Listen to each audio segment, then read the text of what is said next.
উখড়া অঞ্চলের শঙ্করপুর চৌরাস্তায় উখড়া অঞ্চল তৃণমূল কংগ্রেসের উদ্যোগে শিবরাত্রি শুভ উপলক্ষে শিব ভক্তদের মধ্যে পুজোর থালা বিতরণ করা হয়। এ সময় উখড়া গ্রাম পঞ্চায়েতের উপপ্রধান শরণ সাইগল বলেন, আমাদের এই কর্মসূচি গত 2 বছর ধরে হয়ে আসছে। আজ শিবরাত্রির পবিত্র দিনে পুজো করতে আসা সকল শিব ভক্তদের মধ্যে আমরা পুজোর থালা বিতরণ করছি।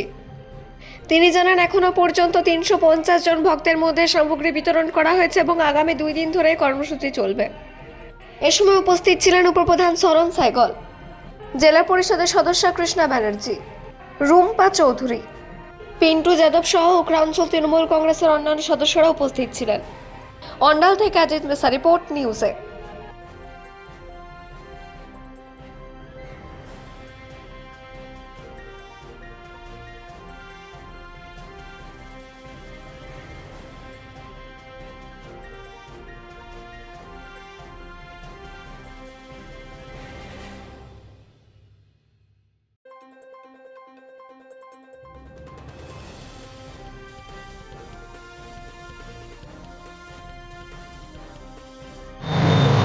আজকে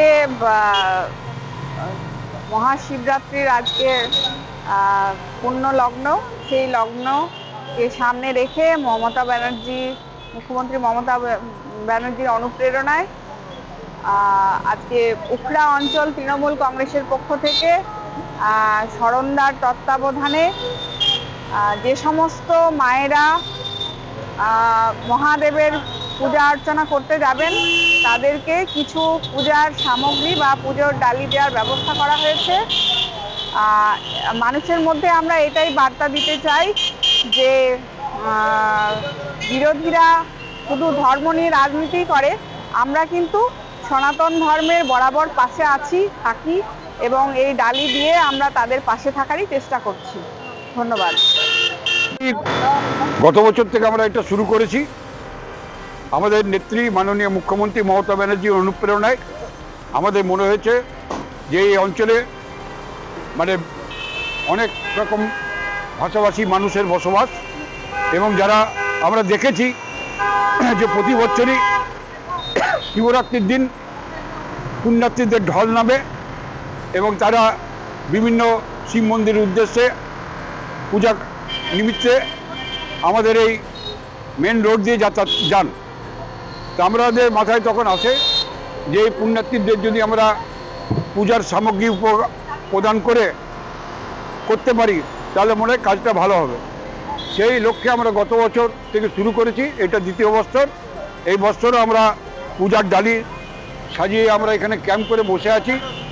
এটা পুরোপুরি আমাদের এটা উখড়া অঞ্চল তৃণমূল কংগ্রেস তথা অন্ডাল ব্লক এবং অঞ্চল মহিলা তৃণমূল কংগ্রেসের উদ্যোগে পরিচালনায় এই অনুষ্ঠানটি আজকে হচ্ছে। কত যত আছে কত ডালি দিবেন? 350 ডালি আছে। সেই 350 ডালি আমরা প্রদান প্রায় 1-1.5 ঘন্টা হয়ে গেল চালু করেছি। এবং এবছর কিন্তু যা আমরা দেখেছি আর কি তিথিতে, তাতে 2 দিন ধরে শিবরাত্রি পূজা আছে। তা আজকে আমরা এখানে এই ক্যাম্প রাত পর্যন্ত চালিয়ে যাব যতক্ষণ আমাদের কাছে ডালি থাকবে, এবং আগামীকাল আমাদের এই অনুষ্ঠান থাকবে না। আমাদের আজকের মধ্যে বিকেলের দিকে যে আবার একটা ঢল নামবে পুণ্যার্থীদের, তাদেরকেও আমরা ডালি প্রদান করব।